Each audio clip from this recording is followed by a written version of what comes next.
Salut, aujourd'hui on parle de la FX30, ma nouvelle caméra qui est en train de filmer, qui est dans la catégorie Cineline et qui est équipée d'un capteur Super 35.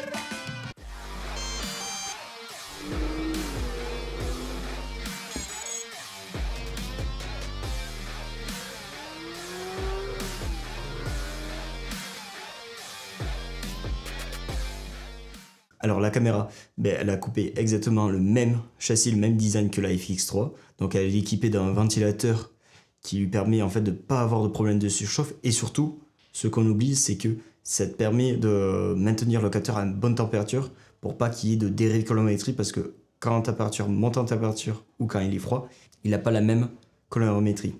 Comme sa grande sœur, elle a 3 LED. Une LED à l'avant, juste au-dessus du alpha.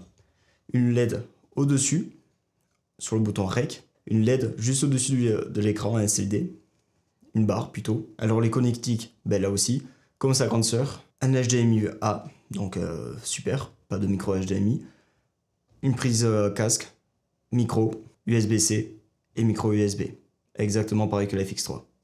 Elle récupère comme sa grande sœur les menus ciné qui ont fait l'apparition sur cette FX30, qui sont rapides et clairs. Alors fini la molette, là on a un bouton dédié qui s'appelle mode, et c'est là on va sélectionner nos presets. Et la grosse différence comparée aux alpha, c'est que là on a directement des boutons physiques dédiés à la vidéo, donc la balance des blancs, le bouton iris, ISO, le bouton rec bien en rouge, et sur la petite molette d'habitude comme les alpha qui a les ISO, display et tout ça, là on a le shutter, le picking, les zébras et toujours le display. Par contre, je trouve que l'autonomie, elle a un poil baissé face à mes anciens appareils. On n'est plus qu'à 1h50 en 4K 25. Je pense que le ventilateur doit pomper un peu. C'est pour ça qu'on perd un peu en autonomie. Par contre, dommage, sur la FX30, je trouve que l'écran a perdu beaucoup en luminosité face à mon A7S III.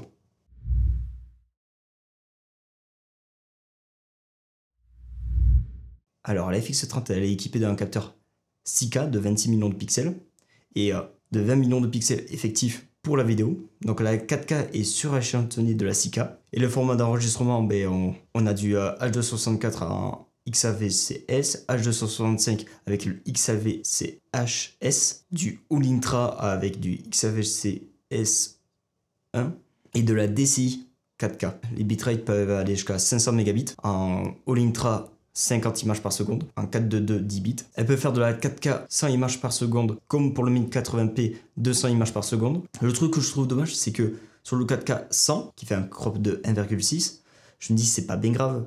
Parce que je dis, c'était un capteur APC, si ça crop de 1,6, ça va faire un micro 4 tiers.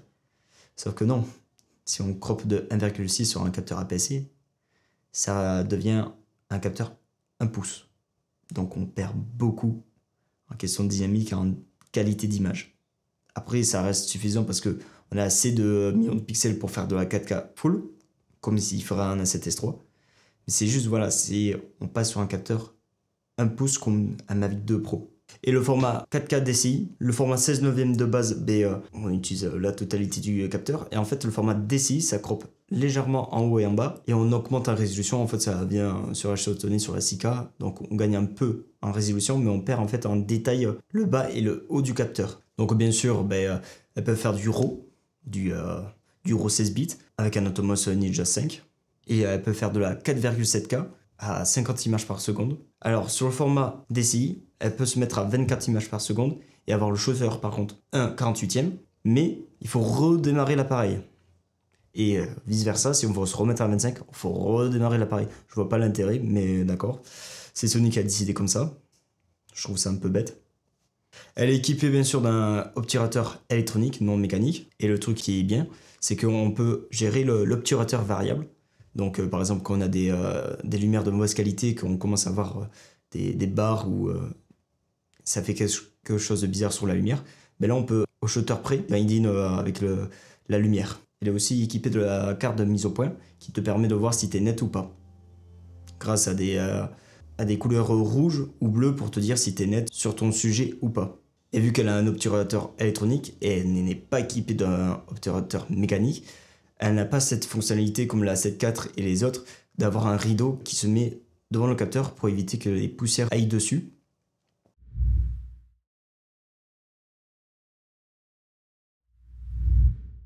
Alors la FX30 elle est stabilisée sur 5 axes et elle a 5 stops de stabilisation.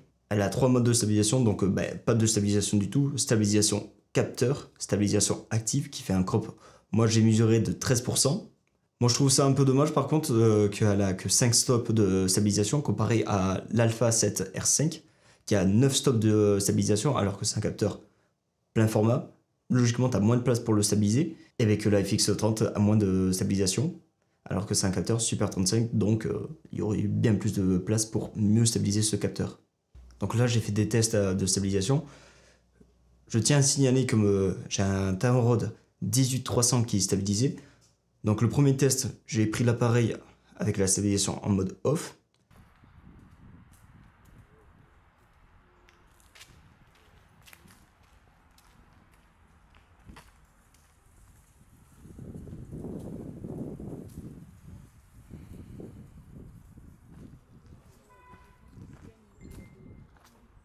Donc le deuxième test avec la stabilisation standard. Donc là, juste la stabilisation du capteur. Donc là on peut voir que le résultat est bien meilleur.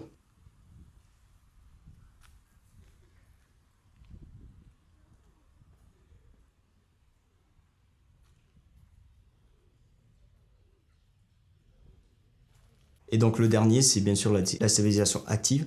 Là qui crop par contre dans l'image. Donc là j'avais de base ça faisait un 27 mm avec la stabilisation standard. Et donc si on crop entre 10 et 13%, du coup ça me fait un équivalent 35 mm. Donc là bien sûr, les mouvements, certes j'ai l'impression qu'ils sont mieux stabilisés, mais ça crop beaucoup plus dans l'image. Donc c'est à vous de le voir. Moi je préfère mieux le mettre en mode standard quand je veux me le prendre en mode vlog. Après sur mes différents tests, je préfère beaucoup mieux activer la stabilisation active quand je suis à main levée ou que je suis à 300 mm pour cadrer, parce que la stabilisation du capteur n'est pas assez suffisante des fois pour certains plans où je bouge beaucoup, alors que la stabilisation active permet d'adoucir ces mouvements.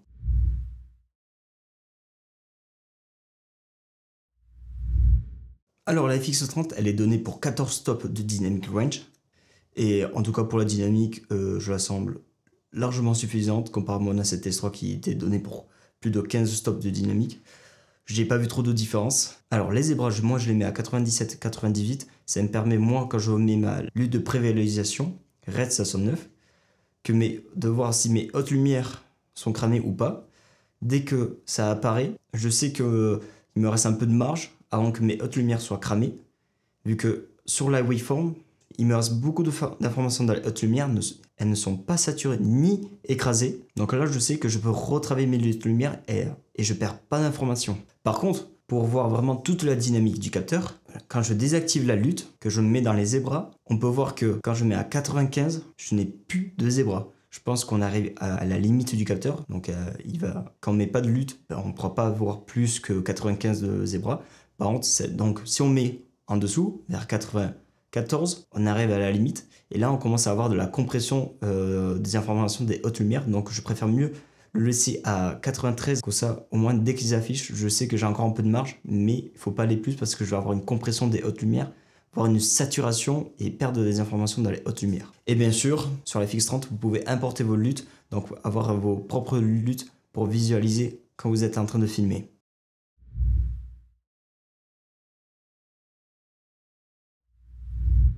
Alors écoutez, moi la colorimétrie, j'ai toujours été super fan de chez Sony. Sauf dès qu'on rajoute ton espace colorimétrique vers le RED 69, j'ai toujours trouvé que les verts étaient trop saturés. Donc moi, sur mes nœuds, j'ai juste descendu la saturation des verts pour avoir des verts bien plus naturels. Et après, j'ai rien à dire parce que je les trouve excellentes les couleurs.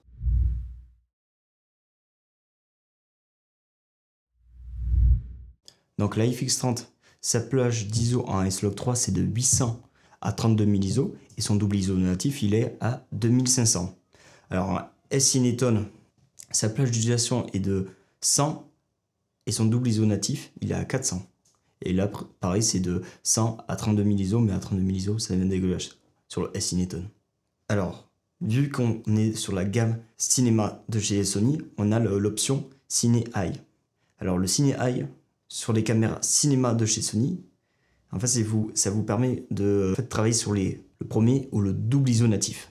Alors ces valeurs 800 EI Et quand vous les modifiez, ça ne change rien sur l'exposition de votre image. En fait, c'est juste les valeurs sur votre écran quand vous les modifiez pour voir votre exposition. Mais ça ne va pas changer l'exposition de votre image. Vu qu'en fait, on reste sur le premier isonatif, soit le deuxième, pour garder la plus grande dynamique de votre capteur, vu que quand on reste sur le premier ou le deuxième isonatif, c'est là qu'on a le plus de dynamique et le moins de bruit. Donc nous, juste en post-prod, on sait que quand on est à 800 EI, si on descend par exemple à 400 EI, on sait qu'il faut baisser l'exposition pour avoir le même rendu. Alors on peut aller de 640 EI à 3200 EI et vous verrez qu'il n'y a aucune différence. Si vous voulez aller au double isonatif, il faut aller dans le menu cinéma et là taper base ISO 2500 et là vous passerez direct sur le deuxième isonatif.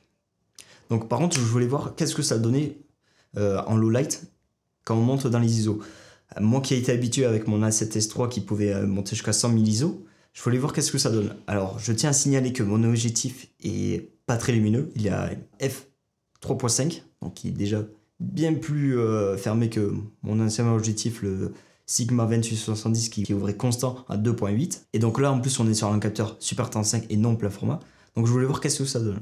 On dit souvent qu'à 6400 ISO, ça devient critique. Certes, dans mon quartier, on voit pas grand chose. En log, on arrive à avoir quelques informations et dès qu'on met la conversion Rec 69, on voit plus grand chose. Là, 12800 ISO, je trouve que c'est encore raisonnable en log. Et par contre, dès qu'on remet en Rec 69, ben là aussi c'est encore raisonnable. On arrive à avoir des informations, il n'y a pas trop de bruit. Et je pense même avec un nid vidéo, on verra que du feu. Et là, je suis allé au maximum à 32 000 ISO. Alors en log, on voit qu'il y a du bruit de partout, dans les noirs, c'est affreux. Et dès qu'on passe en Rec 69, ben les noirs deviennent vraiment noirs, donc on voit plus rien. Par contre, il y a beaucoup de bruit dans les zones éclairées, et même sur les murs, on voit le bruit, et je pense que ça devient très compliqué de l'enlever. Je suis sûr qu'avec un nid vidéo ou un réducteur de bruit, on pourra l'abaisser, mais on va perdre beaucoup en qualité. Donc je vous conseille plutôt de rester à 12800 au grand maximum, et là vous pourrez toujours avoir des résultats convenables.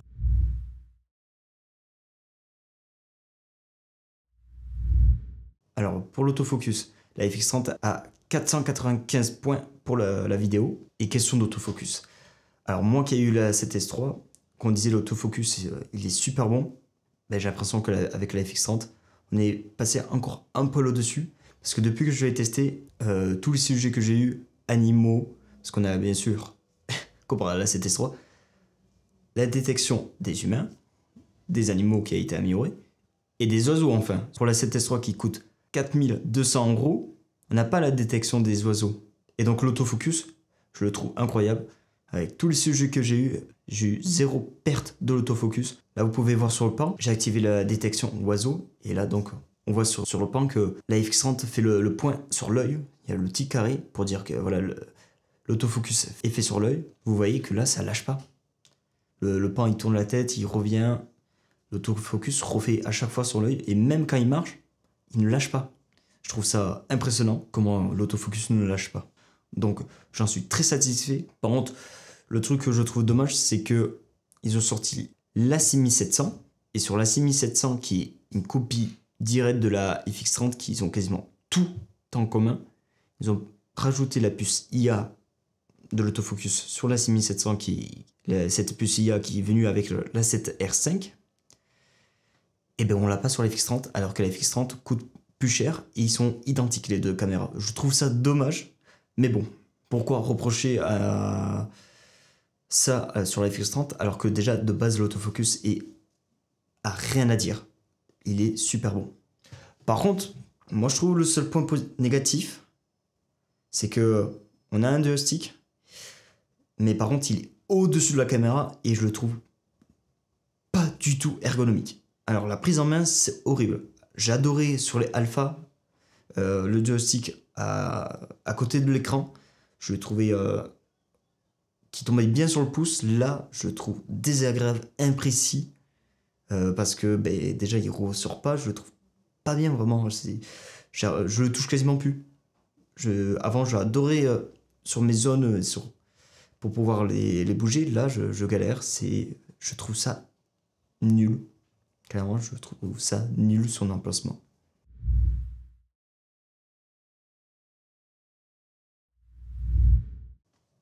Là, je vous mets un petit extrait de la vidéo que j'ai fait au zoo.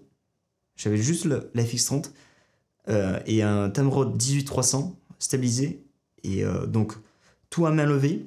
Donc, l'autofocus, j'ai l'impression qu'il n'a rien lâché. Vous verrez les plans, c'est énorme. La colorimétrie, bah, on n'en parle pas. La dynamique, elle est excellente. Et même la stabilisation, bah, regardez, les plans sont nickel. Donc, bon visionnage.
Que dire de cette caméra? Je la trouve excellente. Pour le prix, on dit que c'est l'entrée de gamme de la gamme Cineline de chez Sony. Oui, mais elle est très très bonne comparée même à ses grandes sœurs. Parce que certes, là par contre, on n'est pas sur un plat format, mais on est sur un capteur Super 35. Et je vous rappelle que de base, les vidéos, les films, on les tournait avec les capteurs Super 35 et non les plein format. Donc, est-ce que je regrette mon ancien A7S III? Je vais vous répondre oui, juste pour le low light et le flou d'arrière-plan qui était bien plus facile grâce à son plein format. Mais sinon, tout le reste, j'adore la FX30. Pour son ergonomie, hormis le duo stick pour les zones de focus. Mais sinon, en tout point, je préfère la FX30. Je la trouve canon.